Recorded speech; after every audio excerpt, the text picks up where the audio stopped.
네, 바로 청와대로 가보겠습니다. 박소연 기자, 국민의힘이 지금 김부겸 총리 후보자의 임명 동의안 처리에 강하게 반발하고 있는데 청와대의 입장은 어떻습니까?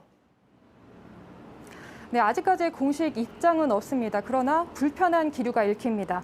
앞서 여론을 감안해서 후보자 한 명도 자진 사퇴하게 되지 않았느냐. 그런데도 야당이 국무총리 후보 인준마저 막는다면 해도 너무한 것 아니냐. 이런 게 청와대의 분위기인 겁니다. 네, 국민의힘의 김기현 당대표 권한대행, 그러니까 원내대표가 문재인 대통령과의 면담도 요청했는데 청와대 답변은 어떻습니까? 지금 나왔습니까?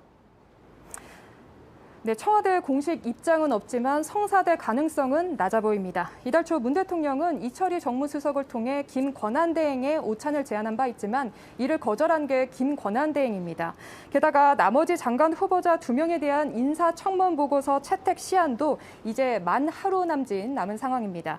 이 사이에 대통령과 야당 지도부의 만남이 성사될 가능성 현실적으로 낮다는 겁니다. 네. 그러면 오늘 물러난 박준영 후보자 외에 나머지 2명, 그러니까 임혜숙, 노형욱 장관 후보자들은 그대로 임명하겠다 이렇게 보면 될까요?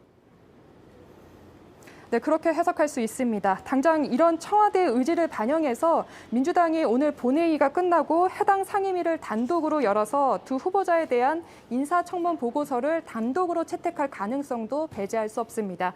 게다가 내일까지 청문 보고서가 오지 않더라도 인사청문법에 따라 15일 0시부터는 임명이 가능하기 때문에 그 절차를 그대로 밟아가겠다는 게 청와대의 현재 기류입니다. 네. 박준영 후보자의 사퇴는 어떻습니까? 여당 안의 부정적인 목소리들이 이번에 영향을 줬다 이렇게 봐야 할까요?